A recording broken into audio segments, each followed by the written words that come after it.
Want to hear music from the artists reviewed on this podcast? Then you have to check out the hashtag A3Day Highlights playlist on Spotify. You can enjoy songs mentioned from select episodes, as well as experience music from new and favorite artists. Start listening with a free Spotify account today. All right, we've made it into 2012, March 2012 to be exact, and we're on yet another label, Chani Entertainment and Donald Entertainment. And it's an EP this time. So it's not that long, but it's still interesting in its own little way. Yeah, I don't know. Let's go ahead and review this, and then we'll move into final thoughts right after this drop. An album a day is my exploration into the Korean music scene. This podcast will cover mainstream, indie, and some underground artists within the scene and provide both factual and opinionated commentary. The biggest benefit to sharing my thoughts this way is that it will hopefully expose you to more great music and exploration of your own. You're tuned into an album a day. Show, start. Hey y'all, it's March 2012. We've got an EP. That means we only got 4 tracks, but I want to step back just a little bit. There's some things that we can wrap up. We had a couple of groups spin off from this group. We had Ihyun and Hwang Sung-hwan, who was also known as John, did a spin-off project called After Rain. And then mid-2010s, we had John depart, and he formed 2Rise with artists Ho Hyun and Jo Gun. I know I'm saying that wrong. Let's look for the Hangul. Don't say people's names incorrectly. Jo Gun. No, I said it right. Wow, okay. Well, that's pretty great. In March 2012, quote, and this is coming from the English Wikipedia, the group made another comeback with a new member roster and stage names, reuniting 3 original members, Oh Byung-jin, Lee-hyun, and Sun Il-kwon, with 2 new members, Lin and Bo-seok. Wanting to reach out to the international fan base, member names were changed to be more foreign sounding. Oh Byung-jin would be known as Kane. Ha! I got closure. Oh, God. Oh, God. Okay, it really does say Kane. Okay. But, I mean, they got the letters to spell Kane. Why are they out here spelling this man's name Kain? Anywho, Sun Il-kwon would be Roy, and Lee-hyun was shortened to Hyun. Originally a ballad group, the return saw a change to dance music, end quote. Should have ended that quote earlier when I had my outburst. So, all right, they've come on back. They got dance music going on now and whatnot. And with the album, you have an introduction. It's called 4 Season Garden, and it's narrated by Kane. Then you go into Let's Get Married, Papillon, and Deep Slow. And as it says, they return to dance music. I'm not saying it's a bad album. Like, don't get me wrong. I'm not saying that. It's just, let me give you the English narration of the first track, the 4 Season Garden, and let you know in advance that this alludes to something that sounds like it will be a ballad album, and it's not. So here we go. Get my voice going. What is your favorite season? I love all 4 seasons. When spring comes, pretty flowers bloom. In the summer, we leave ourselves in the cool sea winter. Water. Waiter, help me. Let's read. 일단 봄이 오면 예쁜 꽃들이 피고 여름엔 시원한 바다. Water, you idiot. 물! In the summer, we leave ourselves in the cool sea water. 물 is water. 맡기고. Leave ourselves in the cool sea water. Why am I struggling like I don't know how to read? In autumn, the memories of the past come to mind. I think about it again. In winter, white snow and hard work. It was like melting down together. And then it's like a flowing river. Like fluttering petals, spring has come as usual. The wind of time is blowing, like we came back like this. Suffice it to say, okay, we came back like this. I don't feel like y'all was like pop, lock, and dropping it in the first album to begin with. Yes, it was dance, but it wasn't overwhelming. And now you're implying that we about to get our socks knocked off? What is happening? I'm ashamed, first and foremost, that I read Hangul like I'm still in kindergarten. It's really embarrassing. My brain can read it quickly, but not verbalize it. That's just ridiculous. 그러다 보면 하루는 강물처럼. I sound awful. I am an embarrassment to all non-native Korean speakers. 죄송합니다. 정말 미안해도. Like, I'm so sorry, y'all. It sounds a hot mess. All right, we get into Let's Get Married. Let's Get Married is the stereotypical I love you, you love me, let's clap our hands, sis boom ba, rah rah rah, get married. I can't really cook, but I'll learn for you. Let's stop threatening each other with breakup. I know that's not exactly the words, but I'm giving you my own American, not correctly translated, but as close as possible translation. There's a consistent refrain of just, let's be together, let's get married. And I love you, I love you, I love you.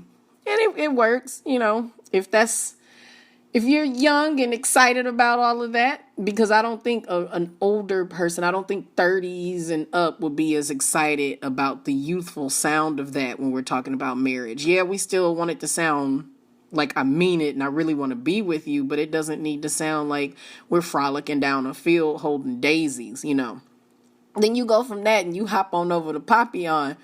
And Papillon, he's basically telling you like, yo, look, it's me and you, girl.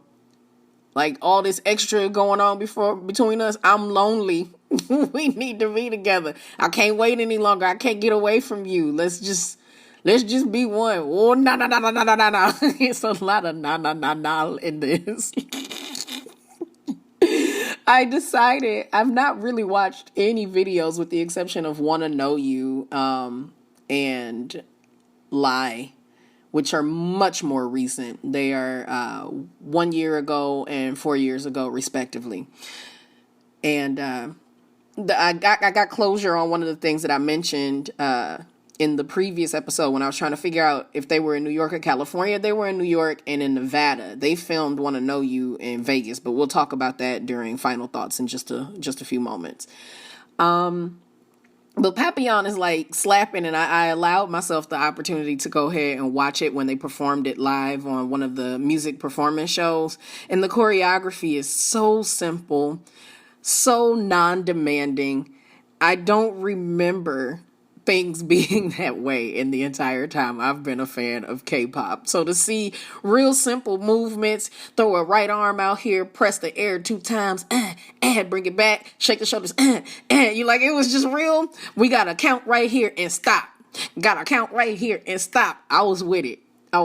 We not about to break no damn sweat. What we gonna do is we gonna sing this song with live vocals and you gonna love it while you do your fan chants in the audience. Yes, there were fan chants. It was wonderful. And it's just so interesting that this was released and they were still performing it at that time, months before I even knew this world existed. I became a fan of all of this October 2012, sorry. This was March 2012. So it was just a few months, and just to see how different things look. And I mean, at that time they were grown. They were in their late 20s, early 30s when this released. Just to see how different things have changed in this stretch of time is absolutely insane. It's 8 years and things are so different in terms of production quality and costuming and choreography and just the demands on an idol. It's very interesting. Deep Slow. I like some of the production choices in it. I do feel like there's some hollow moments. I got hiccups. Y'all know that's a staple of me doing anything with this podcast. I eventually roll up on some hiccups. I guess because I get so excited from talking about music. But Deep Slow is not necessarily memorable. So the 2 leading tracks from this, Let's Get Married and Papillon, definitely stand out. But there were only 4. And technically there were only 3 because one was Kane talking about some stuff or whatever. So let's get into the ranking of this album. K-pop fans, on a scale of 1 to 5, with 5 being essential listening and 1 not worth mentioning, the A3Day ranking on this album is a 4. So back-to-back 4s. I'll give them that. I'll give them that.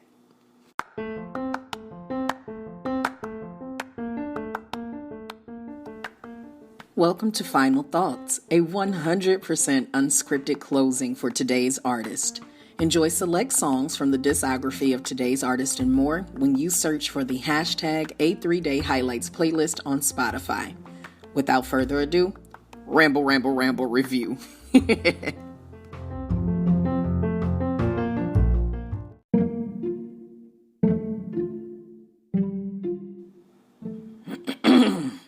They had too many changes. Any group that goes through this many changes over the course of 19 years, it's just a lot going on. Like, do y'all even have an official debut date? I don't even see it nowhere. We just gonna count December 27th, 2001 as the official debut date, which is logical. That was the first album, so there wasn't a single that was released prior to that or anything, so you don't want to go reaching out talking about they debuted so-and-so day and then the album dropped this day. Like, that's not necessary.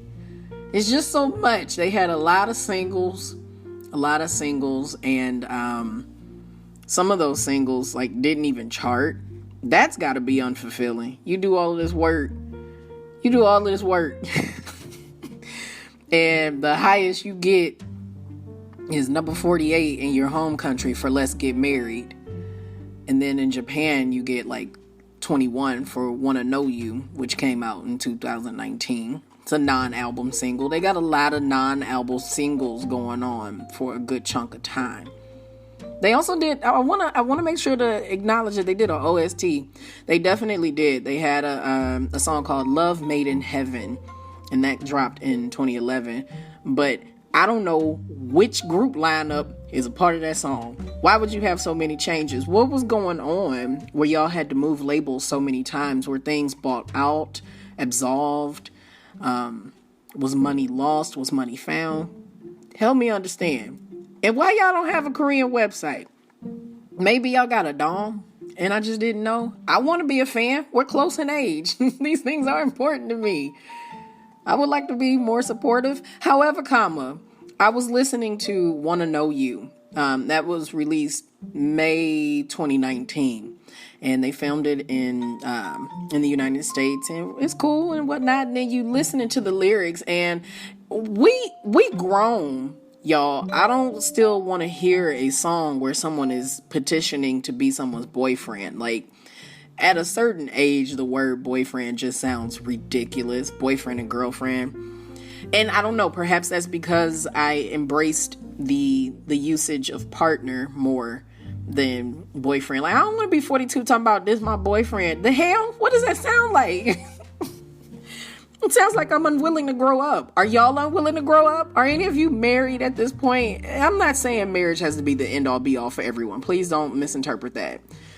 It's just, y'all kind of grown. Y'all got a life partner? What's going on?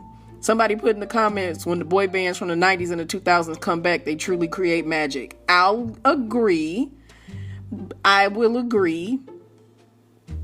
But let's age up the sound. You can still make pop music without, I want to be your boyfriend. What?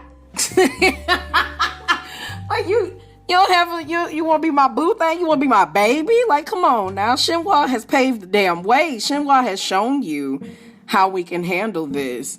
TVXQ has shown you how we can handle it. Granted, they're not as old in age. They still are giving you a caliber of adulthood that is a little bit more respectable. Maybe I'm just asking for too much. I don't know. I have a stomach ache. It's because I ate a whole bunch of olives while I was recording this, and that's not really good for you. For a moment it's good, but then it gets really bad, and I'm in that really bad space right now. Moment of silence for my stomach. Okay, all right, that's good enough. Would I recommend them to someone? Yeah, I would. I would be like, hey, you don't want to listen to the new kids on the block because it makes you feel archaic for whatever reason. So how about you go ahead and check out Ocean?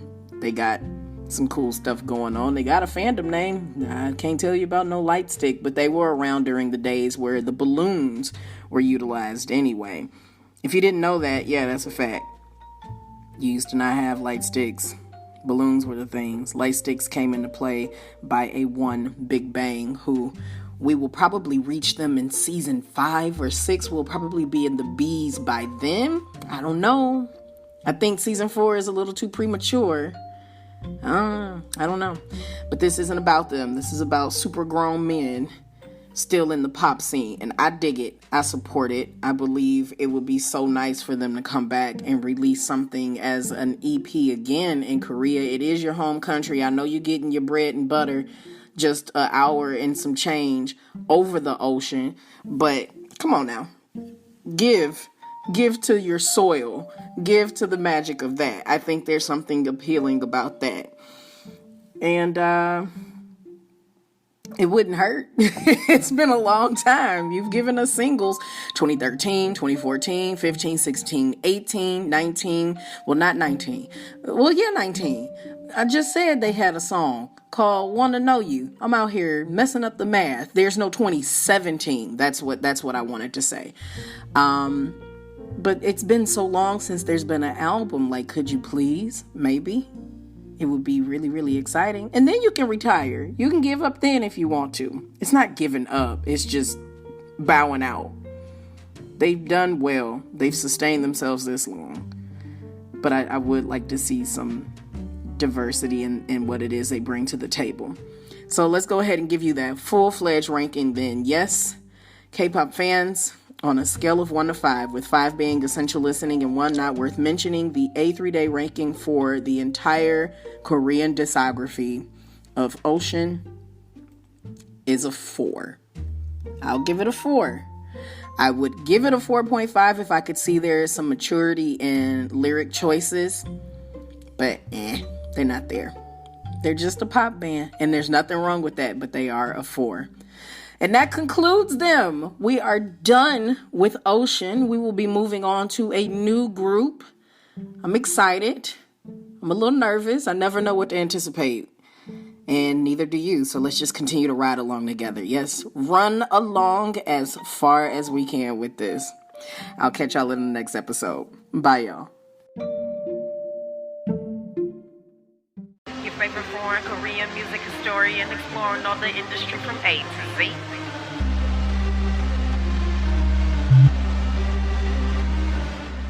There are sponsored ads and social media hashtags, but this show is truly supported by the efforts of my Migualas, the most amazing fan base a little entertainer could ever have.